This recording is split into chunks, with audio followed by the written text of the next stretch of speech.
Way too rich, drive a Rove, made a milli off the stove. Love the new Toyota.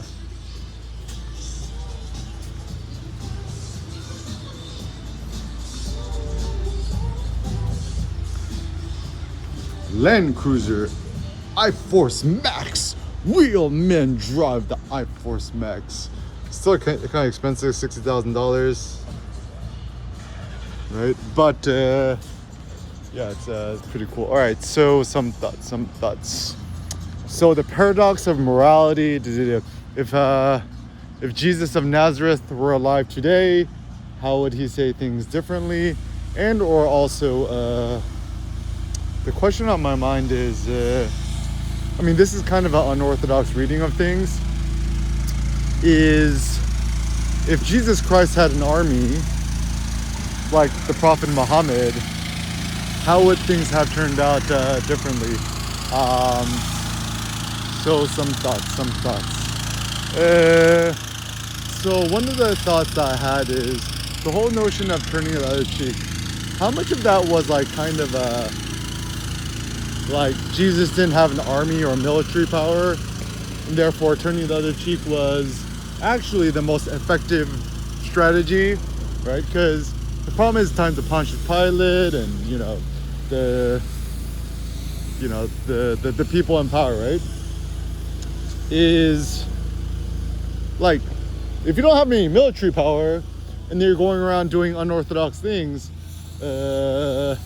certainly turning the other cheek might have actually been the most effective tactics of the weak and the disempowered and the disenfranchised.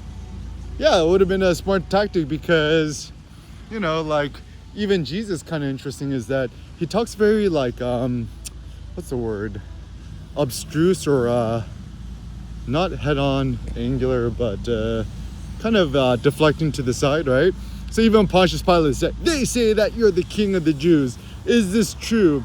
Jesus not like, yeah, I am. He's just like, that's what they say. And abstruse, anyways, so not head-on angle, deflecting. But anyways, so yeah, anyways, becomes kind of an interesting thought. So in the context of all this, the reason why it's important is, I think, people talk about ethics, right? Nobody really talks about morality no more.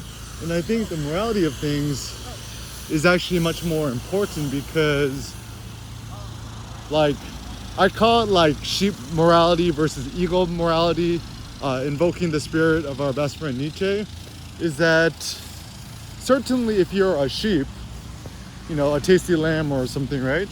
The ethics that you have is going to be very different than that of an eagle. The eagles are like, these lambs are so yummy, tasty, and delicious. And then the sheep or the lambs are like, why are they eating us? The evils are so evil and bad, right? And so I think a critical important thing to consider is how much of these modern day morals, ethics, blah, blahs is predicated around the fact that, said parties are disenfranchised, weak, and powerless. So like even the whole thing about, sex, gender, politics, of identity, whatevs, right? Is everyone's just trying to get power, right? Like even anything about the whole political system, right? It's all about getting power, right? And if you think about it, political power is actually more important than economic power insofar much as, he or she who could write the rules, the legislation behind economics is obviously going to be the one who gives the money to whoever's, right? So ultimately, it's not even really, you could print the money, right? So it's not even like,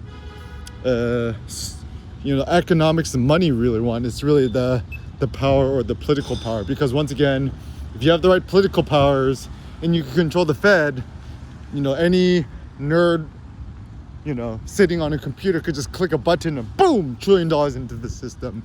And obviously that's not good because it debases the currency. Even Diogenes, the dog, the cynic philosopher, said, debase the currency. Now, so the big issues that I think are at hand is, essentially what's happening in today's modern day times is everyone's trying to fight for power. So it's like, people are just trying to use tactics of the weak to get more power, right? And so, I mean, like, I kind of get it. Like, you poor, disenfranchised, everyone wants power, right? But the problem is, like, people can't call a spade no more, right? So, like, when people want land retributions or money retribution, they're like, we're weak and disempowered because you stole all our land and killed all of our peoples, right? Facts, right? But give us back money and land because you guys are such bad, evil people. And so then it becomes this weird, like, guilty conscious tactic. Because I was, like, thinking about it. What motivation does the US government have in giving back land or money or stuff back to the people that it conquered and stole things from? I mean, Achilles, the ancient Greeks would never do that. They would think that it's absolutely ridiculous. So I think what I'm proposing for is thinking more about the ancient Greek ethics and morality rather than the feeble modern day ones.